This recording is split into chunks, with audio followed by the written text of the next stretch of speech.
Hello friends, அனைவருக்கும் வணக்கம். நம்ம எல்லாருக்குமே தெரியும், மகாபாரத்தோட ஹீரோ அப்படின்னு சொல்லும்போது யாரை சொல்லுவோம் அப்படின்னு நிச்சயமா பார்த்தோம்னா அது காண்டிபதிரியான அர்ஜுனனை மட்டும் தான் சொல்லுவோம். அது மட்டும் இல்லாம கிருஷ்ணர் அவர் கூட இருக்காரு, அவர் எல்லாத்தையும் ஏற்கிறாரு, அதனாலதான் அவர் ஹீரோவா இருக்காரு. அவரையும் தாண்டி கிருஷ்ணன் தான் சுப்பீரியர் பவர் அப்படின்னு சொல்லுவோம். ஆனா சிலருக்கும் தெரியாத பலருக்கும் தெரியாத ஒரு விஷயம் இருக்கு மகாபாரதத்துல. அது என்ன அப்படின்னு பார்த்தோம்னா, நம்ம எல்லாருக்குமே தெரியும், யுதிஷ்டன் தலை சிறந்த ஞானி, அப்புறம் ஒரு சிறந்த சக்கரவர்த்தி. பீமன் புஜபலத்தில் பராக்கிரமம் பொருந்தியவர், 8000 யானை பலம் பெற்றவர் அப்படின்னு சொல்லி பார்ப்போம். அது மட்டும் இல்லாம சகாதேவன், பாண்டவர்கள்ல 4வது தம்பியா இருக்கிற சகாதேவனை எல்லாருக்கும் தெரியும். அவர் ஜோதிடத்துல, விஞ்ஞானத்துல, அது மட்டும் இல்லாம வானசாஸ்திரத்தை எல்லாத்திலயும் அறிஞ்சவர், வரலாற்றை ஃபுல்லா படிச்சவர், வருங்காலம் என்ன நடக்க போகுது அப்படிங்கறத துல்லியமா கணிச்சு சொல்லக்கூடியவர். அர்ஜுனனை பத்தி தெரியும், ஆனா சிலருக்கும் தெரியாத, ஏன் பலருக்குமே தெரியாத ஒரு விஷயமான நகுலனோட சிறப்பம்சம் அப்படின்னு எதுவுமே கிடையாதா? நகுலன் என்ன பண்ணியிருக்காரு போர்ல? நகுலனோட வீரம் என்னது? நகுலன் போர்ல எப்படி வெற்றி பெற்றிருக்காரு? நகுலனோட பங்கு என்ன? அவரோட தனி சிறப்பாம்சம் என்ன? அவரு அழகா இருக்காரு, அப்புறம் ஹேண்ட்ஸமா இருக்காருன்னு சொல்லி கேள்விப்பட்டிருப்போம். அந்த அழகுக்கு என்ன காரணம் அப்படிங்கறத இந்த வீடியோல ஃபுல்லா பார்ப்போம். நண்பர்களே வாங்க, இந்த வீடியோ எதுக்கு இப்ப போஸ்ட் பண்றோம் அப்படின்னு சொல்லி பார்த்தோம்னா, ஒரு சப்ஸ்கிரைபர் நம்மகிட்ட கேட்டுக்கொண்டாரு, நகுலனை பத்தி வீடியோ போடுங்க ப்ரோ, நகுலன் ஏன் தலைப்பெரும்பான்மையா இருக்காரு, அவரோட சிறப்பம்சம் என்ன அப்படின்னு சொல்லி கேட்டுக்கிட்டாரு. அவரோட நகுலனை பத்தி தெரிஞ்சுக்கணும் அப்படிங்கிற விஷயத்துக்காக நம்ம இந்த வீடியோ போஸ்ட் பண்றோம் நண்பர்களே. அது மட்டும் இல்லாம வேற ஏதாச்சும் ஒரு டாபிக்கை எடுத்து பேசுங்க, இந்த குறிப்பிட்ட டாபிக் பர்டிகுலர் டாபிக் பத்தி பேசுங்க அப்படின்னு சொல்லாலும் உங்களோட வேண்டுகோளுக்கு நாங்க நம்ம போஸ்ட் பண்ணுவோம் நண்பர்களே. வாங்க வீடியோக்குள்ள போலாம். வாழ்க வளமுடன். அனைவருக்கும் தமிழ் வணக்கம். டிங் டிராகன் யூடியூப் சேனல் வாயிலாக உங்கள் அனைவரையும் சந்திப்பதில் மிக்க மகிழ்ச்சி. நம்ம இந்த வீடியோல எதை பத்தி பார்க்க போறோம்னா, நகுலனோட வீரம், நகுலனோட தனிப்பெரும் சிறப்பம்சம், நகுலனோட எக்ஸ்ட்ரா கரிக்குலர் ஆக்டிவிட்டிஸ், அதை ஃபுல்லா இந்த வீடியோல பார்ப்போம். அது மட்டும் இல்லாம நகுலன் ஏன் இவ்வளவு அழகா இருக்காரு அப்படிங்கறத இந்த வீடியோல சேர்த்து பார்ப்போம் நண்பர்களே. வாங்க, நீங்க இப்போதான் நம்ம சேனலை சப்ஸ்கிரைப் பண்றீங்கன்னா சப்ஸ்கிரைப் பண்ணிட்டு ஃபுல்லா வீடியோ பாருங்க. அப்பதான் நான் வெளியிடுற நோட்டிபிகேஷன் எல்லாமே இமீடியட்டா உங்களுக்கு சரி, வாங்க வீடியோக்குள்ள போலாம். இப்ப நகுலனை பத்தி பார்ப்போம். நகுலன் யாரு அப்படின்னு பார்த்தோம்னா, பாண்டவர்களை கடைசிய தம்பியா இருக்கிறவர் தான் இந்த நகுலன். சில பேர் சொல்லுவாங்க, பாண்டவர்களை 4வது தம்பி தான் இருக்கிறவர் இந்த நகுலன், 5வது தான் சகாதேவன் அப்படின்னு சொல்லுவாங்க. ஆனா உண்மைப்படி பார்த்தோம்னா நகுலன் தான் கடைசி தம்பி. அவர் நீரோட சக்தியை பெற்றவர். அது மட்டும் இல்லாம நகுலன் குந்தி தேவியின் மகன் கிடையாது, அவர் மாதிரி தேவியின் மகன், கடைசி மகன், பாண்டுவின் ஒரு புதல்வன் அப்படின்னு சொல்லி தெரியும். நகுலனோட ஸ்பெஷாலிட்டி என்ன அப்படின்னு சொல்லி பார்த்தோம்னா, அவர் நீரோட சக்தியை பெற்றிருக்காரு அப்படின்னு சொல்லி பார்த்தோம். துரியோதனன் மரண தருவாயில இருக்கும் பொழுது நகுலன் போர் செஞ்சா என்ன நடக்கும் அப்படிங்கிற கியூரியாசிட்டியில அவர் கிருஷ்ணன் கேட்டு இருக்கிறாரு, நான் ஒரு பெரிய கோட்டையை அமைச்சேனா, அதாவது அஸ்தினாபுரத்தை சுத்தி ஒரு பெரிய கோட்டையை அமைச்சனா, நீ என்ன பண்ணுவ கிருஷ்ணா அப்படின்னு சொல்லி கேட்கும்போது, நான் நகுலனை போர் செய்ய அனுப்பிச்சிருப்பேன், நகுலன் தலைமையில ஒரு படை உன்னோட கோட்டையை துவம்சம் செஞ்சிருக்கோம் அப்படின்னு சொல்லியிருக்காரு.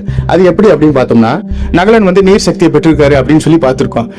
இந்த வானத்துல இருக்க மழை நீர் பூமியை சேரும் அந்த வினாடி ஃபிராக்ஷன் ஆஃப் செகண்டுக்குள்ள நகுலன் தன்னோட குதிரையை வேகமா ஓட்டிக்கிட்டு அந்த சைட்ல ரீச் பண்ணுவாரு. அதனாலதான் அவர் நீர் சக்தி அதிகமா பெற்றிருக்காரு அப்படின்னு சொல்லி கிருஷ்ணன் குறிப்பிட்டிருக்காரு. அது மட்டும் இல்லாம இவர் அஸ்வசாஸ்திரத்துல சிறந்த வல்லமை பெற்றிருக்காரு. அஸ்வசாஸ்திரம் அப்படின்னு சொல்லி என்னன்னு பார்த்தோம்னா, சமஸ்கிருதத்துல அஸ்வம்னா குதிரைன்ற அர்த்தம். குதிரையோட மருத்துவம், குதிரையோட திறன்கள், குதிரை எப்படி ஓடும் அப்படிங்கறத ஃபுல்லா கரைச்சு குடிச்சவர் தான் இந்த நகுலன். நகுலன் ஒரு சயின்ஸ் டீச்சரும் கூட. ஏன் அப்படி சயின்ஸ் டீச்சர்னு சொல்லி சொல்றேன் அப்படின்னு பார்த்தோம்னா, நகுலன் காயப்பட்ட குதிரைகளுக்கு, அப்புறம் காயப்பட்ட அஸ்வங்களுக்கு, அப்புறம் கஜங்களுக்கு அவர் மருத்துவம் செய்வார். ஏன் காயப்பட்ட வீரர்களுக்கு கூட அவர் ஹீல் பண்ணி தன்னோட சக்தியால அவர் உயிர்ப்பிக்க செய்திருவாரு. உயிர்ப்பிக்கனா போன உயிரை கிடையாதுங்க, இருக்கிற உயிரை, ஊசலாடிக்கிட்டு இருக்கிற உயிரை அவர் மீட்டு கொண்டு வந்துருவாரு. அதனாலதான் அவர் ஹீலியர் சக்தி கொண்டவர்னு சொல்லி பார்த்திருக்கோம். நீர் சக்தியை பெற்றவர், அப்புறம் மெடிசின் சக்தியை பெற்றவர்னு சொல்லி பார்த்திருக்கோம். அவருக்கு தெரியாத மருத்துவ சாஸ்திரமே கிடையாதுங்க. அவருக்கு ஏன் மருத்துவ சாஸ்திரத்துல அவ்வளவு ஞானம் இருக்குன்னு சொல்லி பார்த்தோம்னா, அவரோட தந்தையான அஸ்வினி குமாரர்களின் அருளால் தான் இவருக்கு மருத்துவ சாஸ்திரம் கிடைக்குது. அஸ்வினி குமாரர் அப்படின்னு சொல்லி பார்த்தோம்னா, அவர் இந்த ராசி சக்கரத்துல முதல்ல இருக்கிற இந்த நட்சத்திரம் எதுன்னு பார்த்தோம்னா, அது அஸ்வினி. அஸ்வினி கேதுவோட நட்சத்திரம். அதனாலதான் கேது ஞானக்காரகராக இருக்கிறதுனால அவருக்கு எல்லா விதமான சயின்ஸும் சோசியலும் டெக்னாலஜியும், அது மட்டும் இல்லாம எப்படி அஸ்வத்தை சரி பண்றது, மனிதர்கள் எப்படி குணப்படுத்துறது, ஹீலிங்கோட சக்தி, நீரோட சக்தி எல்லாமே தெரியுது. அதனாலதான் தர்மன் அரியாசனத்துல ஏறின பிறகு எல்லாத்துக்கும் ஃப்ரீயா மெடிசனும், எல்லாத்துக்கும் ஃப்ரீயா சோசியல் சர்வீஸும் பண்ணாரு இந்த நகுலன். அது மட்டும் இல்லாம இவர் ஒரு சமூக ஆர்வலரும் கூட. சமூக ஆர்வலர்னா ஏன் சோசியலிஸ்ட் அப்படின்னு சொல்லி பார்த்தோம்னா, அவர் சோசியலிஸ்ட் கிடையாதுங்க. அவர் ஒரு சயின்ஸ் ஆர்வலர்னு சொல்லி பார்த்திருக்கோம். அவர் இந்த மரத்தை நடுறது, மலையை பாதுகாக்கிறது, மலையில இருந்து எப்ப நீர் வரும், இந்த நீரை வச்சு எப்படி விவசாயம் பண்ணலாம், அது மட்டும் இல்லாம அந்த விவசாயத்துல எப்படி லாபகரமா தொழிலை ஈட்டலாம் அப்படின்னு சொல்லி எல்லாத்தையும் பார்த்திருக்காரு. அவர் குதிரை மட்டும் கிடையாது, குதிரை, மாடு, யானை, மனிதர்கள், மிருகங்கள், பறவைகள், பட்சிகள் போன்ற அனைத்தையும் தன் வசம் படுத்தக்கூடிய ஒரு அஷ்டமா சித்தியை பெற்றிருக்காரு.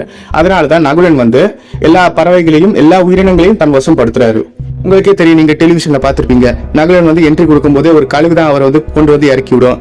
சிலர் வந்து இவர் வந்து துருபதன் போர்ல வந்து இவர் கலந்து கொண்டு அந்த குதிரைகளோட போர் செய்யும்போது தன் குதிரைகளோட பேசி எதிர் குதிரைகளையும் மயக்கி அந்த குதிரைகளை வச்சு எதிரி வீரர்களை வதம் செய்வாரு, இல்ல கீழே தூக்கி போடுவாரு. அந்த மாதிரி சக்தி பெற்றவர் இந்த நகுலன். நெக்ஸ்ட் வந்து பறவைகளை வந்து தன்னோட வசியப்படுத்துவாரு. பறவைகள் மூலமா என்ன நன்மை நடக்கும், விலங்குகள் மூலமா என்ன நன்மை நடக்கும் அப்படின்னு சொல்லி பண்ணியிருப்பாரு. இப்படி நகுலனோட பெருமையை சொல்லிக்கிட்டே போலாம். ஏன் கர்ணன் கவசம் கொண்டதை தானம் வழங்கிய போது கூட கர்ணனை உயிர்ப்பிச்சவர் தான் இந்த நகுலன்.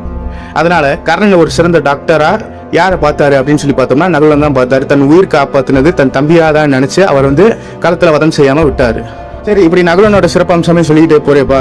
நகுலனோட அழகு தன்மை என்ன, அவர் ஏன் இவ்வளவு அழகா இருக்காரு அப்படின்னு சொல்லி பார்த்தோம்னா, திரௌபதி வந்து போன ஜென்மத்துல தன்னோட வரப்போற கணவன் தர்மவானா, பலவானா, வல்லவனா, அழகனா, வானசாஸ்திரம் அறிஞ்சவனா இருக்குன்னு சொல்லி, அதாவது சாணக்கியனா இருக்குன்னு சொல்லி வேண்டிக்கிட்டாரு. அதனாலதான் இந்த பிறவில அவருக்கு 5 பிரிச்ச 5 கணவர்களா திரௌபதிக்கு 5 பாண்டவர்களை திருமணம் செய்கிற பாக்கியம் கிடைச்சு. அதனால நகுலனோட அழகுக்கு திறமை என்ன அப்படின்னு சொல்லி பார்த்தோம்னா, அவர் வந்து பேசிக்கலா அஸ்வினி குமாரனோட புதல்வர்கள். நெக்ஸ்ட் வந்து அவருக்கு ஏன் இவ்வளவு அழகா இருக்குன்னு சொல்லி பார்த்தோம்னா, நகுலன் இயற்கையாவே விலங்குகள் மேலையும் இயற்கை மேலையும் பாசம் வச்சிருக்கிறதுனால அவர் வந்து நான்வெஜ் சாப்பிட மாட்டாரு.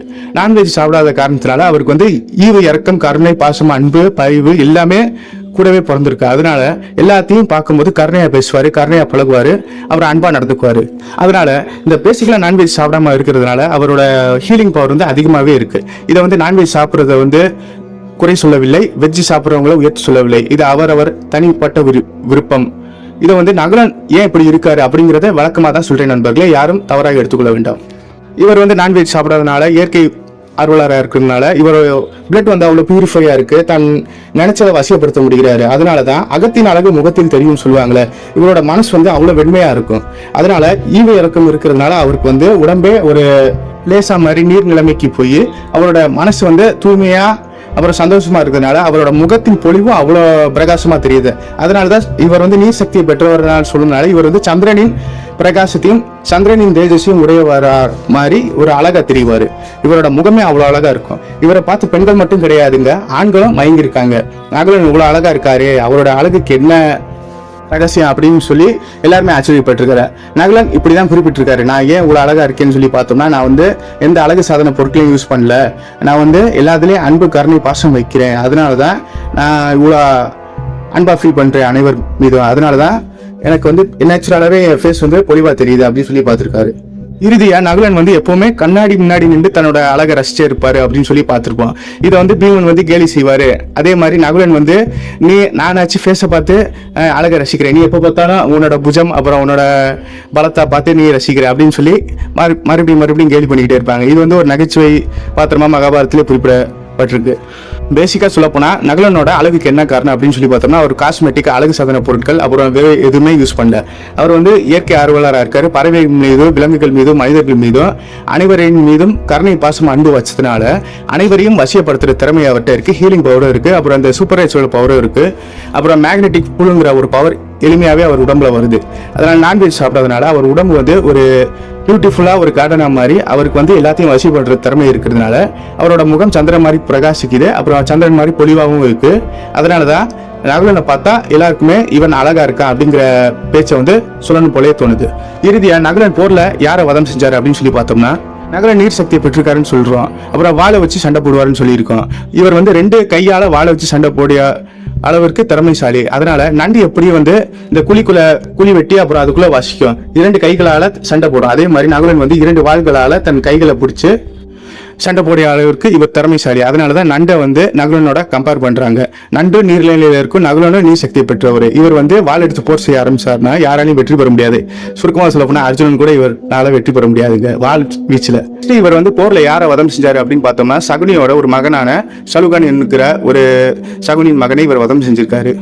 அதை தாண்டி யாரையுமே இவர் வந்து வதம் செய்யல. ஏன்னா இவர் வந்து கொஞ்சம் கருணை, அன்பு இருக்கிறதுனால யாரையுமே அவ்வளவா பகிச்சுக்க மாட்டாரு, யார்கிட்டையும் அவ்வளவா பேசிக்க மாட்டாரு, எல்லாத்தையும் சகஜமா பேசக்கூடியதா இருந்தாங்க.